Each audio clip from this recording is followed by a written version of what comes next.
Bienvenue dans ce nouvel épisode des Bâtisseurs. Aujourd'hui, je reçois Laurent Moisson, le cofondateur des Forces françaises de l'industrie. Salut Laurent. Salut Richard. Tout d'abord, merci de venir à mon micro et de raconter un peu ton histoire. C'est un plaisir. Tu es un personnage, ou tu es en train de devenir un personnage de l'industrie française. Entrepreneur, personne de la tech, tu as baigné dedans pendant plus de 20 ans. Tu as même amené une boîte à être vendue à un grand opérateur télécom, si je ne me trompe pas. Tout à fait. Et à un moment, tu es passé du côté obscur de la force, tu as rejoint le monde des industries et aujourd'hui, tu les défends. Tu es également auteur. Tu as écrit un livre sur l'influence des masses qui s'appelle De Jésus-Christ à Kim Kardashian. T'as pas trop le look d'un Kardashian pourtant. J'y travaille. Hein, mais... Et dans ton dernier roman, dans ton dernier écrit, tu as mis les contes et légendes de la réindustrialisation en 3 tomes et le premier tome vient de sortir qui s'appelle La France s'en va en guerre en oubliant ses munitions. La question que je me pose dans un premier temps, Laurent, et la question que se posent nos auditeurs déjà, est-ce que tu peux te présenter? Mais bien sûr. Moi, je n'ai retenu que ce qui m'intéressait, mais il y a plein d'autres choses derrière l'homme que je vois aujourd'hui. Exactement. Alors, moi, je suis Laurent Moisson, j'ai 52 ans. Je suis marié, j'ai 4 enfants. J'ai commencé par faire... en fait, je suis assez passionné d'histoire, donc tout naturellement, après le bac, moi, je voulais être au début journaliste. Et à l'époque, il fallait faire une école d'admission Bac+2. Je me suis dit, j'adore l'histoire, j'y vais. Alors, j'ai complètement tourné la page de toutes les matières, on va dire, plutôt scientifiques, où j'étais plutôt très bon d'ailleurs, on va dire jusqu'au lycée, où je me suis mis à faire du sport de haut niveau, en faisant de l'aviron. Ça se voit. Ça, de moins en moins. Et donc j'ai fait beaucoup d'aviron, j'ai fait des championnats de France, j'ai fait plein de choses comme ça. Et je me suis évidemment un petit peu moins intéressé aux maths et la physique, qui étaient pourtant des matières très fortes chez moi. Et je me suis retrouvé finalement à dire, j'ai envie de... un peu une crise d'adolescence tardive, je me suis mis à faire des études littéraires, d'histoire, que j'ai adoré, et si bien que j'ai oublié de prendre le virage vers l'école de journalisme. D'accord. Donc je me suis mis à faire de la recherche en histoire, jusqu'au jour où j'ai un de mes copains qui m'a dit « Mais Laurent, tu veux être prof ou c'est quoi l'histoire ?» J'ai dit « Mais pas du tout, je veux faire du business. » Il m'a dit « Ouais, peut-être falloir faire quelque chose. » Et donc il m'a pris un peu par le bras. J'ai fait un master business dans une école quelconque, et puis ça m'a permis de rentrer dans le secteur entreprise. Donc à l'époque, il fallait faire son service militaire. J'ai fait une coopération que j'ai faite en Côte d'Ivoire, ouais, dans la banque. Et en rentrant, j'ai rejoint finalement la boîte d'un de des professeurs du master que j'ai fait, qui est une boîte de com, et qui m'a offert un CDI, donc j'ai sauté dessus. Et il m'a demandé de rejoindre les effectifs d'une petite agence digitale qu'il venait de créer. Donc j'ai été l'employé numéro 4. Ouais, c'est ça en 99, c'est ça que tu me disais? 99, exactement. À l'époque, le digital, la data et tout, c'était le web. Il y avait que ça. Mais c'était très intéressant, tout ce secteur qui prenait vie. Donc ça m'a aussi beaucoup intéressé, à tel point qu'avec un pote, on se grattait la tête en disant « on veut lancer quelque chose ». Et lui, en fait, il était ingénieur du son. Et on s'est lancé, on a créé une start-up dans la musique. C'était en 2000, je pense qu'on l'a fait en 2000. Ouais, c'est ça. Donc le temps de créer l'entreprise, de faire tout un tas de choses. La bulle Internet avait explosé. Ouais. Mais on a eu un succès d'audience assez... Et vous faisiez quoi dans la musique, tiens? Alors en fait, on a fait MySpace, mais 5 ans avant MySpace. Donc même concept, c'est chaque artiste pouvait créer son espace personnel, mettre ses dates de concert. À l'époque, on téléchargeait du MP3. Voilà, tout le monde n'avait pas la DSL, hein, donc c'était ça.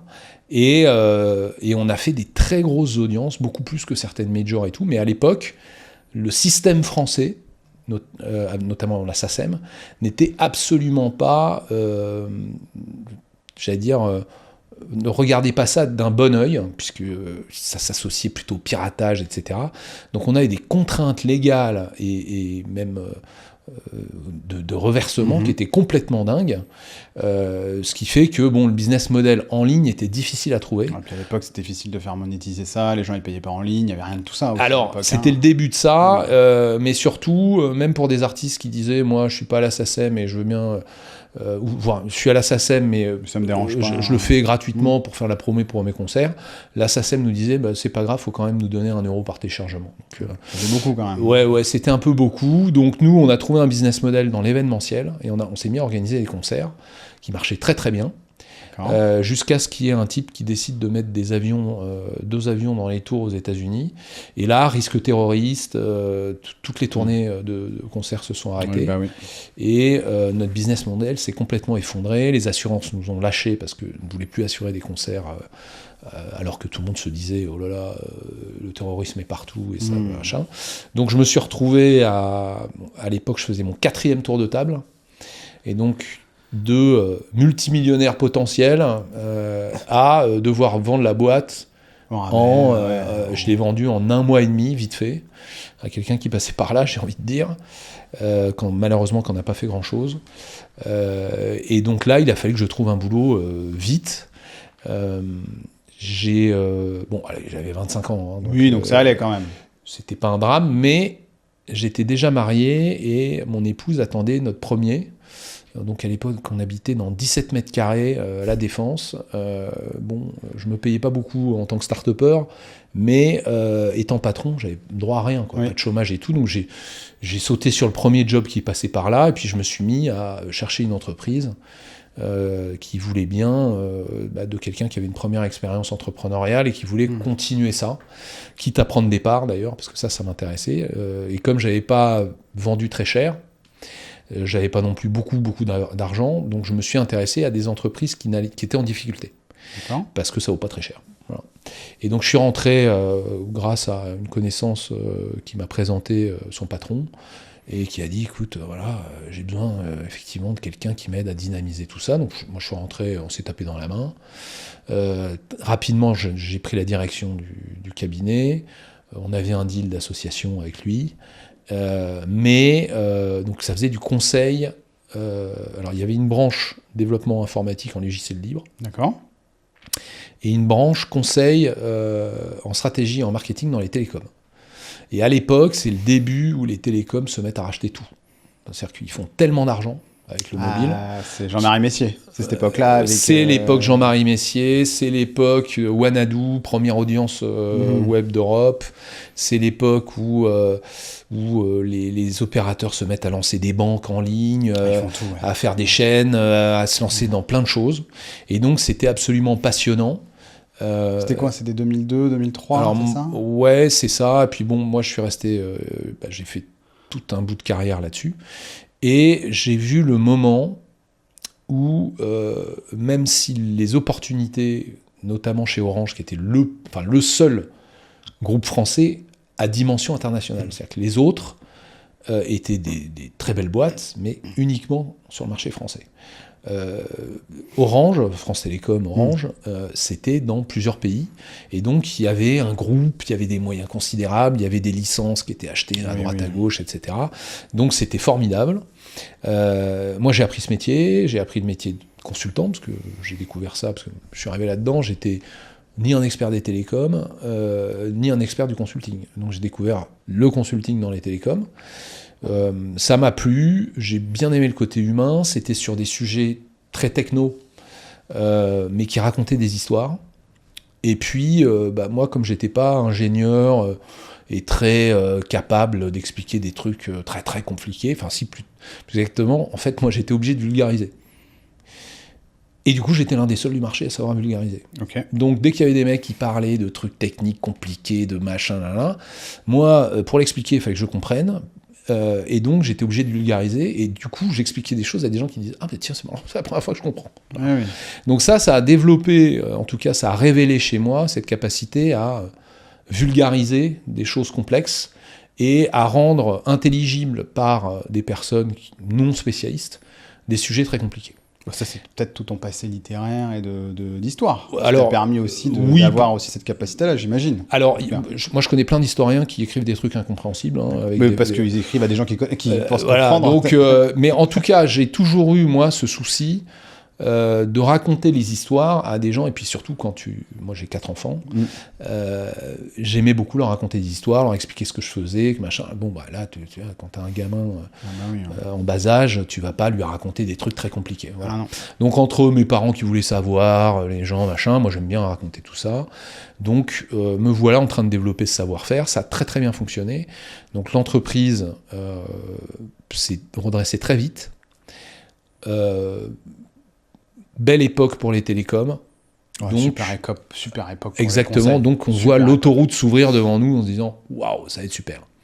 Et parallèlement arrivent les services achats. Donc les services achats des grands opérateurs et toutes les grandes entreprises à cette époque-là commencent parce qu'il y a une jurisprudence. En fait, je crois que c'était chez SFR.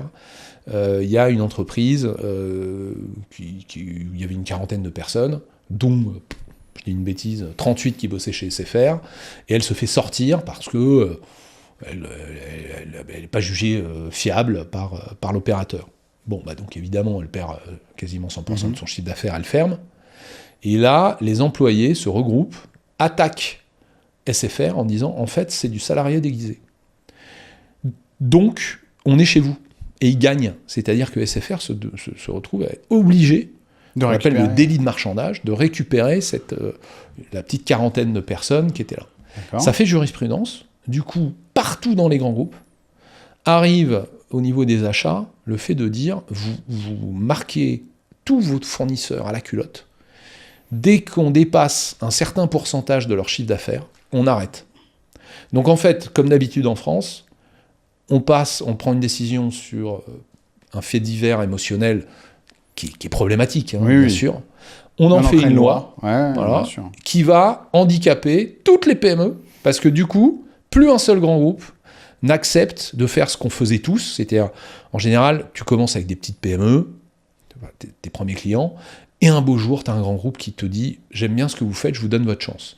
Comme c'est un grand groupe, il a une puissance d'achat qui n'a rien à voir avec les PME, donc, assez vite, tu es dépendant, c'est-à-dire tu fais 50, 80%, voire 90% de ton chiffre d'affaires. On a tous vécu en plus ça en tant qu'entrepreneur dans Exactement. Une petite boîte, on a tout ça. Hein. Donc qu'est-ce que tu fais à ce moment-là ? Tu te dis, bon, moi ce que je vais essayer de faire, c'est développer à fond ce compte, et dès que j'ai suffisamment de moyens, je prends des commerciaux ou je rachète des boîtes à côté pour équilibrer mon chiffre d'affaires. Mais dans un deuxième temps, là tu pouvais même plus faire ça. Donc moi je vais voir à l'époque celui que j'avais rejoint dans son entreprise, qui lui était clairement cédant. Et je lui dis, écoute, c'est peut-être le moment qu'on cède la boîte, parce que d'ici un an et demi, ça va mal se passer. Donc on fait le truc, on part en recherche, on continue la croissance, ça a très très bien marché. Donc c'est une boîte à forte croissance, avec une belle rentabilité, qui n'était pas très grande. Hein. Moi je suis rentré, elle faisait 2,4 millions, là en 2 ans on est monté à plus de 6 millions, enfin aux alentours de 5-6 millions. C'est bien. On se vend. Très bien. Donc pour une SS2I, on appelait ça une SS2I à l'époque, j'imagine. Non, c'est un petit cabinet de conseil, ouais. Okay. C'était quand même assez haut. C'est Novedia, c'est ça ou pas du Non, tout ça s'appelait Jipo à l'époque. Ok. Et donc on vend à ce qui va devenir Novedia. D'accord. Donc moi je m'attends à prendre mon chèque et puis à partir. Puis à penser à autre chose. Exactement. Je me dis je vais faire une transition, pardon. Et puis finalement non, l'équipe dirigeante des rachats me dit non, je veux dire les associés me disent on aime bien que continue. Donc moi je continue. Je monte le chiffre d'affaires jusqu'à, je crois de mémoire, quasiment 17 millions. Enfin, c'est pas mal. À l'époque, c'est énorme. Ça monte à fond. Je deviens directeur général du groupe, puis président, parce qu'il y avait des problèmes de gestion dans les autres entités. Donc, le président de l'époque saute du fait des associés. Moi, j'étais un petit associé là-dedans, mais j'étais associé. Et puis, je me retrouve président avec la personne, enfin, ceux qui décident de me donner la présidence et donc de faire sauter l'ancien, me disent t'inquiète pas, de toute façon, on va fusionner avec une boîte qu'on a rachetée, qui était une boîte cotée. Ça va durer 3 mois. Parce que moi, je voulais passer à autre chose. C'était quand même une période qui était compliquée. C'était après 2008, la crise et tout. Autre crise, la crise financière de 2008. Ouais, il y en a un certain nombre quand même. Et donc, je me dis, ok, très bien, ça va pas durer longtemps. Puis, Credit Crunch pendant l'été. Donc, le plan de financement de l'entreprise tombe et on n'est pas racheté. Ouais. Donc, les 3 mois se transforment en 3 ans. sont transformés exactement en 3 ans. Donc ça a duré 3 ans, durant lesquels, tous les ans, j'allais voir mes associés, je disais, écoutez, je rachète. Bah, tu n'y arriveras jamais, machin, on veut tant. Bon, je dis, ok, je passais l'été à aller voir des fonds d'investissement, machin, j'arrivais, c'est bon, j'ai ça.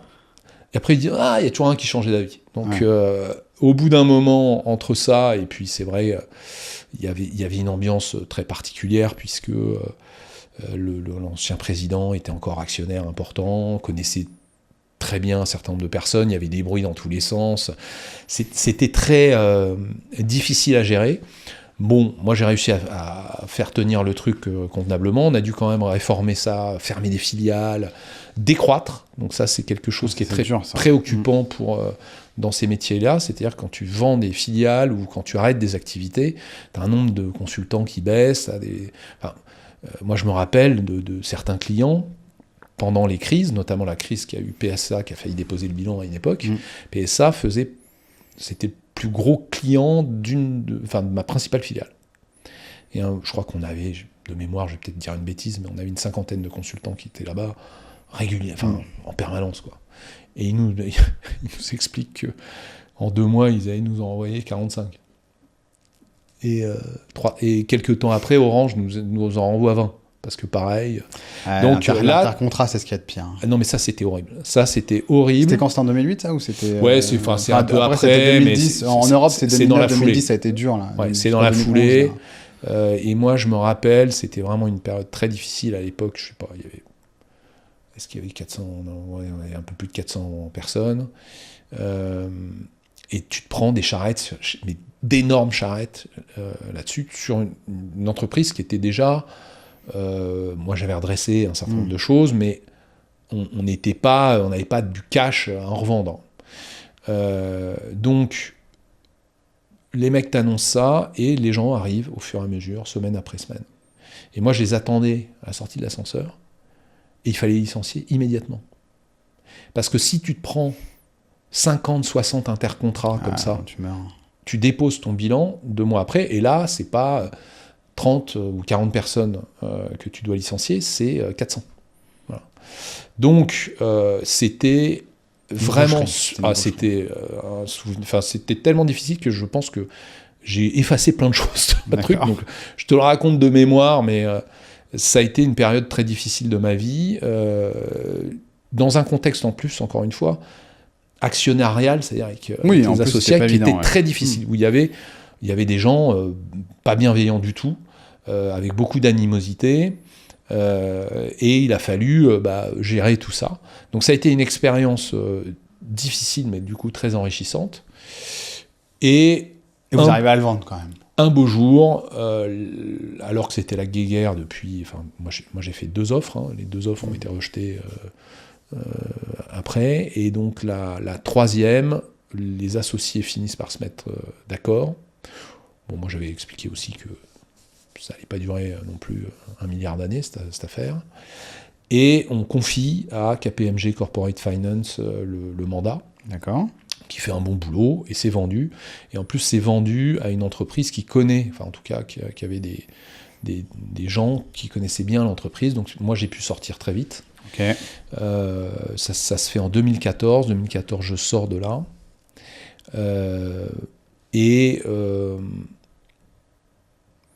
Puisque tu m'as posé la question tout à l'heure, comment un mec qui a bossé dans la tech finit dans l'industrie. En fait, là, c'est le tournant un peu qui est intéressant. Voilà. Jusqu'à présent, on se demande, mais pourquoi est-ce que ce monsieur est le cofondateur des Forces françaises de l'industrie ? Voilà. Alors, ça reste... Alors, il y a plusieurs choses. D'abord, moi, je suis un littéraire qui a été faire des trucs techno. J'ai jamais été formé, j'allais dire, au management et à l'entrepreneuriat parce que j'ai fait des études très universitaires, quoi. Ouais. Donc, j'aime bien découvrir des trucs. Ça, c'est le premier point. J'ai une curiosité intellectuelle, j'aime bien changer d'air, comprendre. En fait, à chaque fois que tu changes de référentiel, tu comprends mieux le fonctionnement de l'être humain, parce que tu arrives à faire la différence. Tu vois, si tu vas dans 3 ambiances différentes, il y a un truc qui reste, c'est l'être humain. Et donc, tu le vois différemment. Donc, ça m'intéresse. Autre élément intéressant, c'est que moi, je suis très, très axé aussi... il y a des moments de la vie qui font que tu es appelé à faire quelque chose. Et c'est une conviction très puissante que j'interroge peu. En fait, je me laisse un petit peu aller par mes grandes... Enfin, c'est pas des pulsions, c'est vraiment des choses assez profondes. Et là, moi, ma mère, on est en 2000... Ouais, c'est ça, on est en 2014. Ma mère était déjà malade, elle est décédée en 2015 d'un cancer. Et elle me dit, alors qu'elle était très mal en point, écoute, Laurent, moi j'avais quand même pris de l'argent, j'avais vendu mes parts, ça allait bien. Et elle me dit, je suis très inquiet pour ton frère. Voilà. Mon petit frère, l'un de mes petits frères, parce qu'on est 4 aussi, s'appelle Adrien, et qui commençait à montrer un certain nombre de traits d'une instabilité qui s'est révélée avec le temps être une maladie, enfin en tout cas, il y avait un problème de santé mentale, puisqu'il était bipolaire. Et donc, moi je ne me rendais pas forcément compte, je pensais qu'il avait un côté ultra créatif et bordélique, mais c'était un homme très intelligent, charismatique, qui avait beaucoup de qualités, et qui à chaque fois se faisait avoir ou partait dans des trucs. Et il me disait depuis des années, non, si on s'associait, moi j'ai toujours dit, écoute, j'ai autre chose à foutre, voilà. Et au moment où je vends, alors là, il m'a pas lâché, quoi. Il m'a dit, Laurent, c'est le moment, machin. Ça, plus ma mère, plus le moment où tu te dis, bah tiens, c'est vrai qu'il était dans un monde, il faisait de la production publicitaire, il travaillait pour des agences sur des opérations qui étaient assez spectaculaires, qui étaient très créatives. Et puis, moi, comme j'avais à l'époque beaucoup travaillé sur l'influence, c'est là où je sors un bouquin aux belles lettres qui s'appelle Napoléon Hannibal, ce qu'ils auraient fait du digital. C'est celui-là ton premier essai, c'est celui-là. Alors, ouais, ça c'est le premier que je sors chez un éditeur un peu chic, les belles lettres. Donc j'étais entre deux intellectuels qui parlaient de grec ancien et un grand patron du CAC 40. Et là, je mets un petit peu dans ce bouquin tout ce que j'avais appris chez Novedia. Enfin, je vais dire chez Hippo, machin, tout ce que j'avais appris dans la tech. Et donc, je m'associe avec mon frangin et notamment pour découvrir le sujet que j'avais en tête, qui était vraiment l'influence. Moi, je me suis toujours intéressé dans mes études et dans mes lectures à l'exercice du pouvoir, et même j'avais une petite expérience, puisque c'était une ETI avec quelques centaines de personnes. Alors c'est pas un État, c'est pas... Tu avais quand même une belle exercice de ce que c'est que le pouvoir dans un écosystème, dans ce qu'on appelle une ETI. Une ETI, ouais. Une ETI et tout, donc j'ai trouvé ça intéressant, et je me dis, allez hop, je vais bosser là-dessus. Donc j'avance. Mais tu me disais, il y a 3 choses. Tu me disais, il y a l'humain qui t'anime.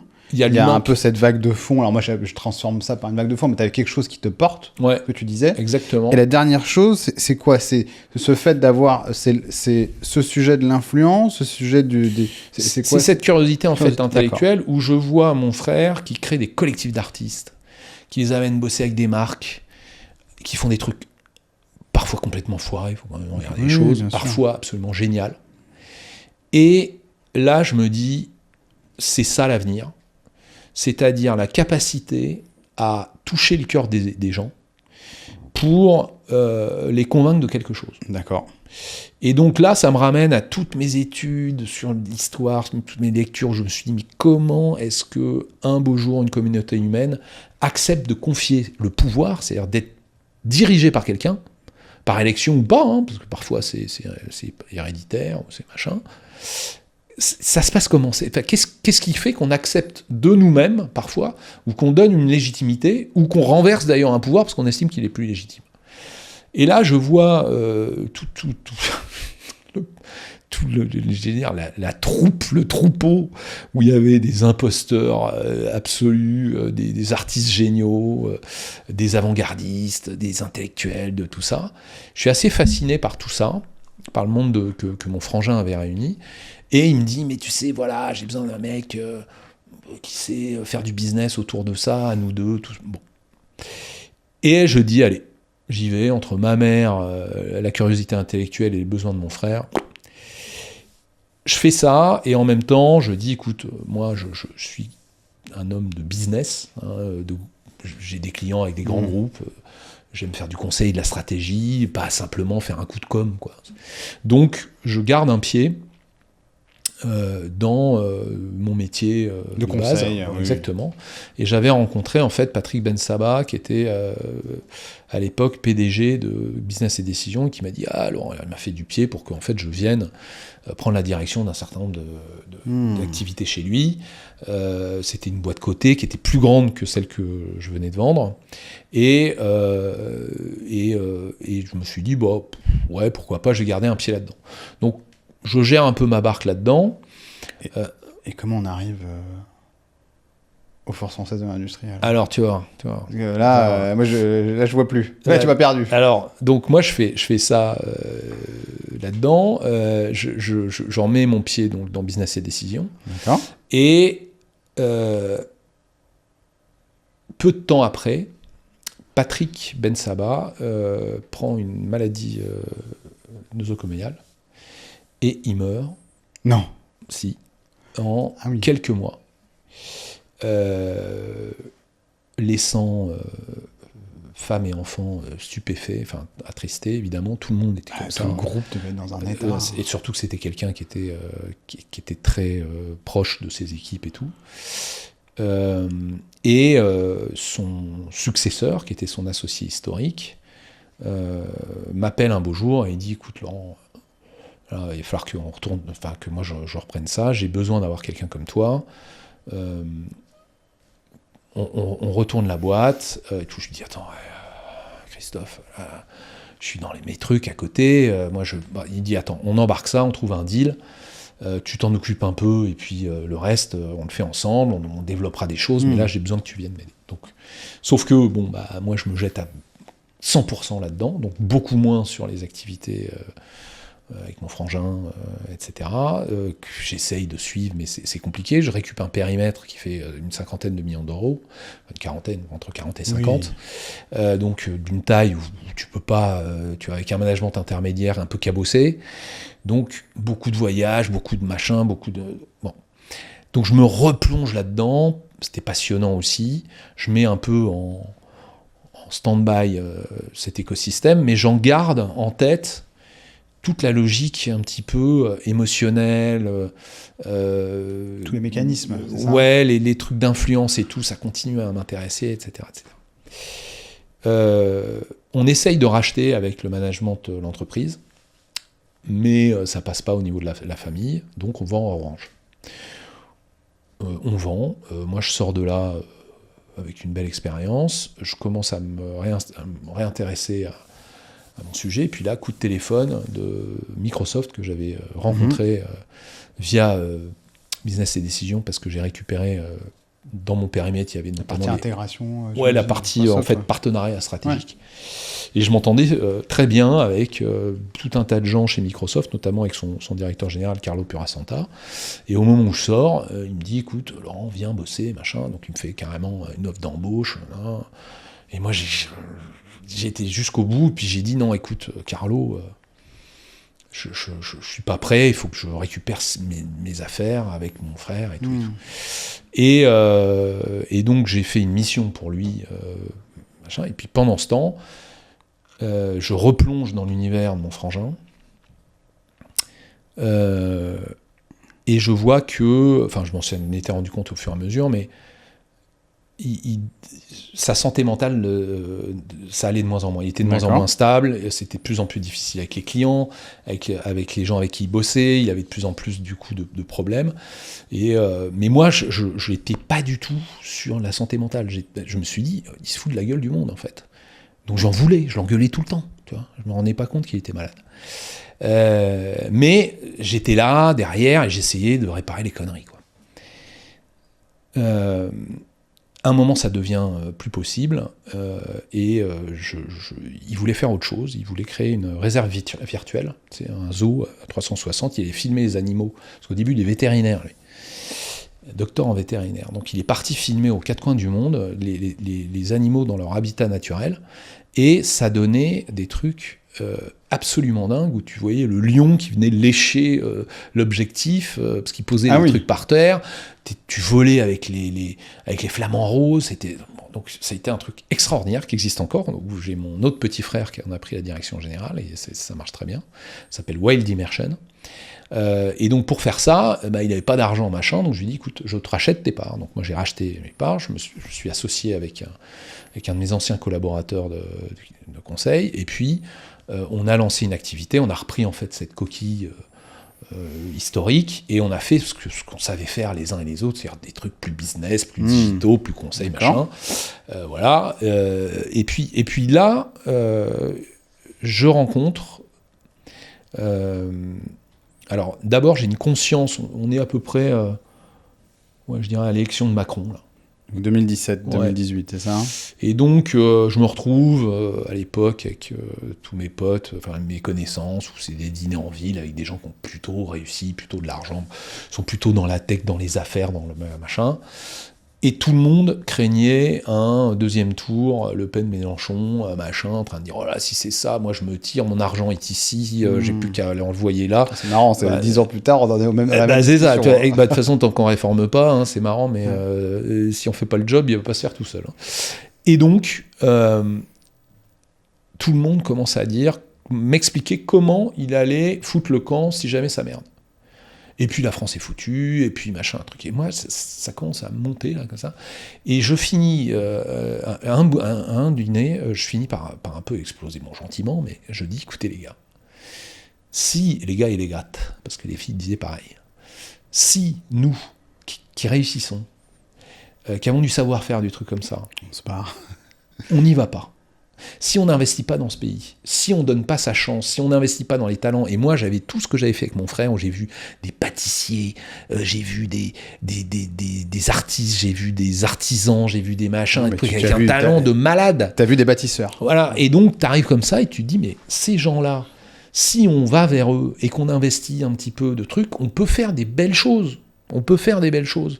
Et ça, je l'avais appris, notamment dans mon expérience de conseil, quand on va pitcher contre Roland Berger, McKinsey, machin truc, en Afrique du Sud, t'es le petit Frenchie qui est pas connu, et tu sais faire des sacs à main et de la baguette de pain, on passe par toi. Par contre, sur des trucs un peu compliqués et chiants, on va plutôt prendre des Allemands ou des Américains. Donc tu sais très bien que tu as une étiquette, en tant que Français, sur tes savoir-faire.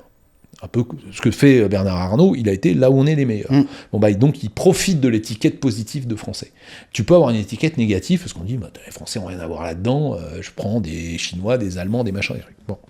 Donc j'ai dit, voilà, là, il y a plein de savoir-faire qu'on connaît, qui collent un petit peu à la peau de la France, mais nous, on investit dans l'immobilier, dans la tech, on place notre argent sur des trucs mais on ne va pas investir là-dessus. Donc je dis, c'est pas possible. Je fais une tribune sur Medium, qui marche bien. D'accord. Medium qui est une plateforme un peu de blog à l'époque. Hein. Exactement. Et donc, plein de gens qui me contactent, notamment des copains, t'as raison, machin, truc. Et on crée un premier véhicule d'investissement. D'accord. On met des ronds, chacun, et on dit, on va investir dans des boulangeries, dans des marques de fringues, dans des trucs comme ça, français. Alors, j'étais au début pas sur l'industrie, j'étais sur le savoir-faire. Okay. Donc l'artisanat plutôt. Alors, des métiers French Touch, tu vois, comme on dit à l'époque sur la musique. Le French Touch Fund, c'est celui-là. Exactement, c'est le French Touch Fund. Donc l'idée, c'est de dire, il y a des choses. La musique, c'est ça. Alors non, moi c'était plus sur des métiers. C'est en référence à la musique, le French Touch. Ouais, la French Touch, en fait, c'est ça, mais tu l'as aussi French Flair au rugby. Oui. Tu as, c'est des trucs qui sentent la France, quoi, où on se dit, les Français, une petite touche, un petit avantage dans des trucs. Je me suis dit, on va investir là-dessus, parce qu'il y a des talents, il n'y a pas beaucoup d'investissement, et il y a des belles histoires à raconter. Et en plus, ça fait du bien à des métiers où c'est pas que des bac+5 qui sont payés des fortunes et tout. Il y a aussi un moyen de régler mon problème de deuxième tour, qui est de dire, non mais attendez, si on donne du pouvoir d'achat et de la réussite à ces mecs-là, ils vont arrêter de penser avec leurs pieds. Exactement. Donc ils vont arrêter d'être cons. C'est ça que je me disais, tu vois, il y avait un petit peu aussi de condescendance, avec ces gens-là n'ont pas compris, on va leur expliquer. Bon, depuis j'ai changé d'avis, mais en tout cas c'est là. Et donc je me retrouve là-dedans, je commence à faire ce fonds, ça prend du temps. En début je fais la tournée des fonds de Paris parce que je me dis le private equity va investir et tout. Et puis les mecs ils te disent non mais Laurent, on t'adorait comme entrepreneur, mais comme investisseur t'as jamais été, tu vois, patron de fonds et tout. Donc le jour où tu trouves un premier investisseur, je veux bien être le deuxième. J'ai jamais trouvé le premier. Donc au bout d'un moment, j'appelle des potes, on fait des tickets entre 50 et 150 000 balles, donc c'est quand même de l'argent, mais c'est à la portée des personnes avec qui je discutais. Et puis, on fait une première levée de fonds, deuxième, troisième, machin. Et en fait, au fur et à mesure, on a levé un peu plus de 4 millions. D'accord. Ça a été le premier véhicule d'investissement, et on a pris une dizaine de participations. Et là, il y avait tout, ça allait de la boîte de fringues, la marque de fringues, jusqu'à des choses qui travaillent avec des cafés-restaurants, avec des belles histoires, avec aussi des échecs. Mais on se lance là-dedans, on apprend l'investissement dans les PME, parce qu'au début, je l'avais fait tout seul, autant te dire que quand tu investis tout seul avec des potes, personne n'a le temps de s'en occuper et tout. Donc là, je me suis dit, non, je veux structurer quelque chose où on aura des fees pour s'en occuper, pour payer des gens. Ou c'est un vrai métier, ça occupe quelqu'un. Exactement. Donc ça, moi, je me suis dit, et depuis, je n'investis plus jamais dans quoi que ce soit, si c'est pas en commun avec des gens que je connais, et parce que je me connais, en plus, moi, je suis un peu un dingue de la prise de risque, et donc je suis très content d'y aller avec des gens qui sont beaucoup plus prudents. Okay. C'est des décisions collégiales, ça me va très bien.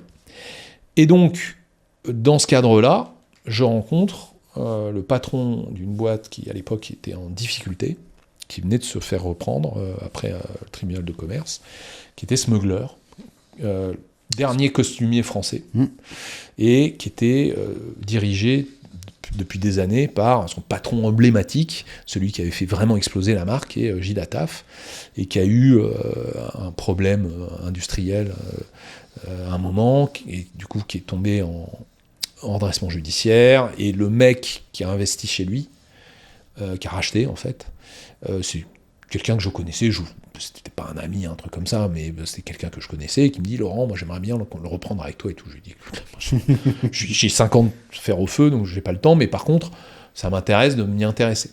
Enfin, ça m'intéresse de regarder. De regarder, t'aider un peu, etc. Et là, je découvre Gilles Attaf. Je me rappellerai toute ma vie. Moi, je m'habillais en Smuggler. Parce que dernier costumier français, donc je me suis dit, je vais faire bosser les mecs de chez nous, quoi. Fabriqué à Limoges. Donc j'ai arrêté Hugo Boss, machin et truc, et j'ai fait Smuggler. Et j'étais en costume noir. Bon, costume noir, ça ressemble essentiellement à un costume noir. Et il arrive, au moment où il me serre la main, il me fait « Ah, vous êtes très bien habillé, vous. Excellente marque. » Je dis « Comment ce mec sait que mon costume noir, il est Smuggler ?» C'est sa marque. Ouais, mais enfin bon. Et je me suis dit, incroyable. On est tombé en amitié comme on tombe en amour. Génial. C'est le coup de foudre, vraiment. On est très très vite. On est devenus très amis, très vite.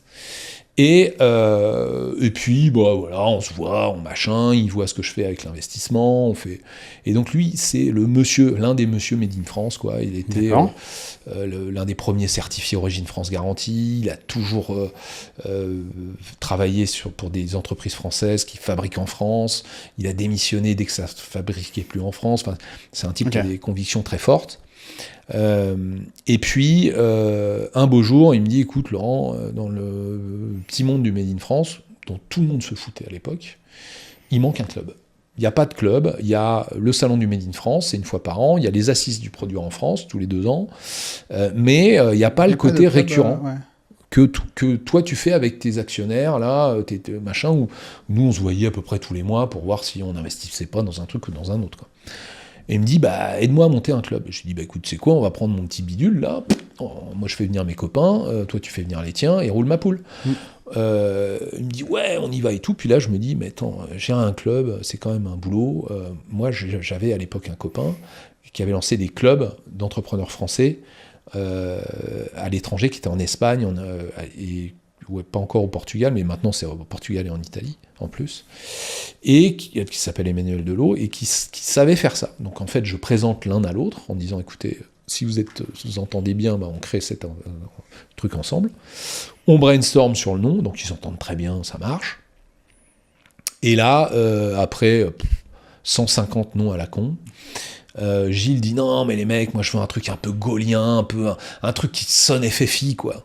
Puis là je dis FFI c'est Force Française de l'Intérieur et tout, puis on dit il y a juste à changer, puis là il dit ouais, Force Française de l'Industrie. Donc sur l'intuition de Gilles, on trouve le nom Force Française de l'Industrie, ça nous fait marrer. Okay. On se dit allez hop, on prend une date, on invite nos potes, je rédige un petit carton okay. D'invitation, qui fait quelques lignes.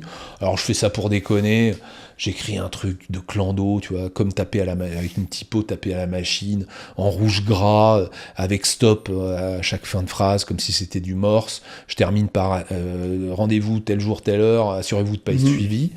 Je mets une cocarde, j'imprime le truc, je le salis, je le rescanne pour que ça fasse vraiment papier jauni, dégueulasse, machin, et on envoie ça à des potes.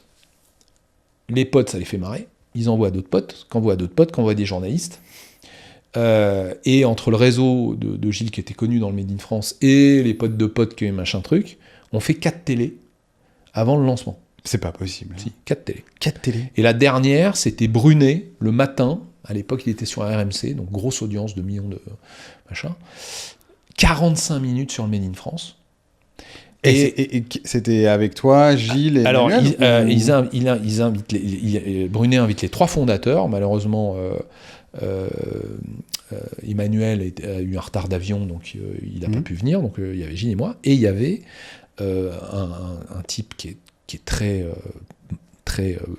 qui fait une carrière absolument incroyable dans le Made in France, s'appelle Philippe Véran, biotech dentale, qui était là sur le plateau également. Moi, c'est la première fois que je le voyais, il connaissait déjà Gilles, donc on se salue, machin, là, et 45 minutes là-dessus, parce que lui, il avait une boîte absolument incroyable, c'est quelqu'un qui est l'un des leaders sur les aligneurs et les implants dentaires. D'accord. Ouais. Qui a déménagé une unité de production aux États-Unis pour l'installer à Salon de Provence. Enfin, tu vois, il fait tout là-dessus. Et qui est par ailleurs un investisseur dans plein de projets. Il doit avoir, je sais pas combien de participations, mais enfin, il doit être entre 100 et 150 participations. Où c'est un entrepreneur hyper bon et en plus, j'allais dire. Dès qu'il a un projet, ça donne une entreprise, il adore les histoires humaines, donc dès qu'il y a une histoire qui l'intéresse, il y va. Et en plus, un peu, tu vois, le sage, respecté, qui a vu plein de trucs. Il a un côté, c'est assez marrant d'ailleurs, hyper cash, donc il peut vachement impressionner, en plus il est balèze, quoi. Et en même temps, moi ça je l'ai découvert au fur et à mesure, parce que j'ai fait des podcasts avec lui, on a beaucoup discuté et tout. C'est quasi un philosophe, quoi. C'est un penseur. C'est un type qui a vraiment beaucoup de recul sur la vie, sur l'entrepreneuriat, sur plein de choses comme ça. Et donc on fait cette émission ensemble. Il sort de là, il dit bon allez mecs, moi j'adore ce que vous faites. J'adhère. Il dit, mais on n'a pas créé la structure. Je m'en fous. Il nous fait un chèque. On n'a pas su quoi en foutre pendant 2 mois, le temps de créer la structure et tout, mais bon, on a fait ça et donc c'est devenu notre premier membre. Et Brunet, qui aime bien ce qu'on a dit, parce qu'à la fin, il me pose la dernière question, il fait « Ouais, Laurent, alors c'est très sympathique ce que vous dites, mais vous savez, en France, on fait rien sans les politiques. Alors c'est quoi le message que vous adressez aux politiques ?» Et moi, là, je me sens Ivanhoé, tu vois. Et je dis... je leur demande solennellement de nous foutre un peu la paix parce que à un moment il faudrait peut-être que les entrepreneurs fassent des trucs entre nous plutôt que tout le temps en appeler à l'État, et que l'État nous laisse un petit peu, fasse 2-3 pas en retrait pour nous faire confiance, et vous allez voir, on va redresser le pays. Bon. Alors il dit, c'est très sympa, machin. Ils disent, bon, bah très bien, tous avec les forces françaises de l'industrie, ce soir, 20h30, 6 rue Muller, donc dans mes locaux, machin truc, et il termine en disant, assurez-vous de pas être suivi. Boum. Et là, on était le matin, et on voit des mecs qui viennent de Nantes, de Lille, d'Aix-en-Provence, de Bidule, un truc comme ça. On attendait 30 personnes, on était 100, on n'a rien bouffé. Avec que les mecs qui étaient là, ouais, on y va et tout, alors c'est quand la prochaine? Et on s'est fait en fait embarquer dans un machin, on n'avait même pas créé la structure, on n'avait rien, on n'avait pas les statuts, et on s'est fait embarquer par la foule, et en fait on s'est rendu compte que nous, le petit délire qu'on avait, ça avait un écho énorme, et là on a décidé de se lancer. Mais moi j'avais... Enfin, avec un peu de recul, c'était en 2019, on est en 2026. Qu'est-ce qui fait que ce moment-là est un moment opportun? Bah moi, moi je reste sur la conviction. Désolé, enfin, beaucoup de gens peuvent le dire. Ouais. Beaucoup de gens le disaient à l'époque. Tu vois, Montebourg a parlé de ça. Enfin, je reprends un politique, mais il y en a un qui a parlé de ça à l'époque. Il n'y avait pas grand-chose. Enfin, qu'est-ce qui fait que ça a marché? À ton avis, là, avec 6 ans de recul. Alors, le premier élément, enfin, c'est comme toute entreprise. T'as les gens qui disent et qui font pas, et t'as les gens qui disent et qui font. Bon, déjà, ça limite beaucoup de monde. Dans les gens qui font, t'as les gens qui font et qui se découragent vite, et t'as les têtus. Moi, je fais partie des obstinés.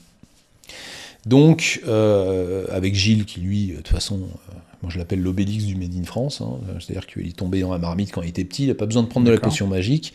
C'est lui, il est né Made in France, il mourra Made in France, et entre les deux, ça sera que du Made in France. Bon. Donc, on a une conviction, machin. Deuxièmement, on s'entend très bien. C'est-à-dire que c'est un plaisir à chaque fois, quand on se voit, machin, c'est pas un effort. Et c'est vrai qu'à l'époque, on avait nos boîtes, chacun. Donc on faisait ça en marge. Et on a été porté par le succès du truc, parce que quand tu as du succès et que t'es pas organisé, ce qui était notre cas, tu fais ça un peu comme un hobby, quoi. Un hobby, tu fais ça pour un plaisir.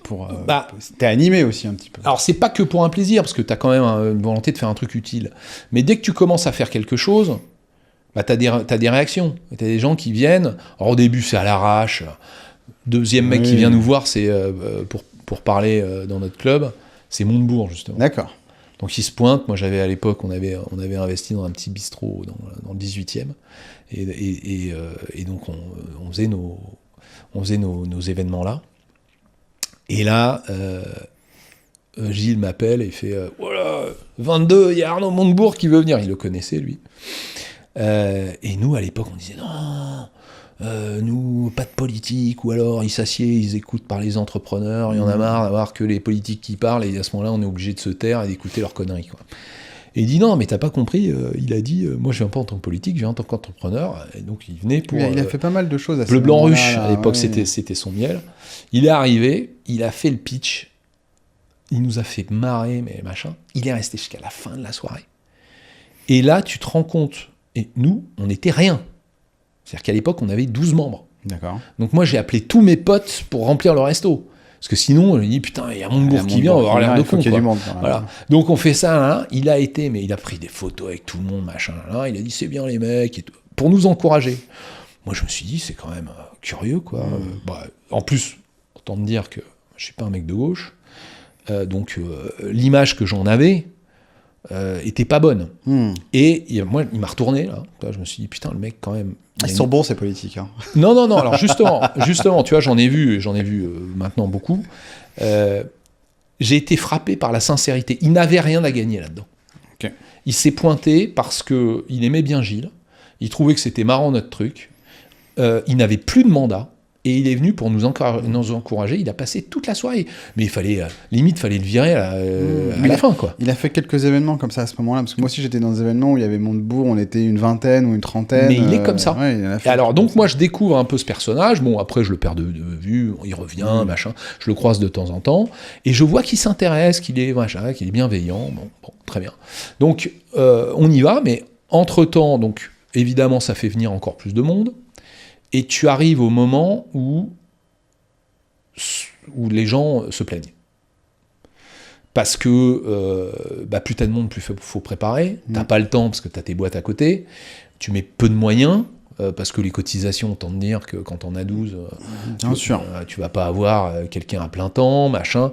Donc t'arrives assez vite au carrefour qui est de dire, soit on fait un truc sérieux et on met les moyens, Soit on arrête ou on fait un petit truc. Enfin, ça.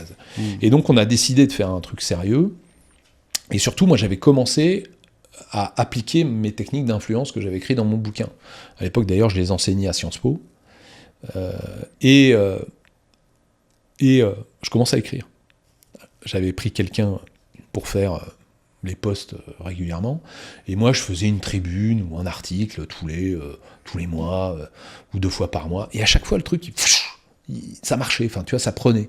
J'avais des gens qui revenaient en disant ouais c'est intéressant, alors je commence à bon ok, et puis bon, comme j'avais pris des gens qui étaient pas trop dans notre sujet, c'était un peu niaiseux quoi, c'était un peu classique.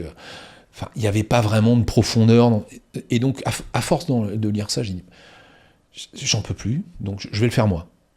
Et donc, j'ai pris la plume, et là, le truc, mais il a explosé. D'accord. C'est-à-dire qu'on est passé de 4000 followers sur LinkedIn à 30 000 en quelques mois. C'est-à-dire qu'on a multiplié par 15, et ça monte avec des audiences de malade mental, c'est-à-dire que commence à faire plus d'1 million de vues sur notre page LinkedIn par mois. D'accord. Sur des sujets qui parlent d'industrie, qui parlent d'entreprise, qui parlent de taxes, de charges sociales. Enfin, je veux dire, des trucs où franchement, t'écoutes ça, ou tu lis ça dans les échos, tu bailles, quoi.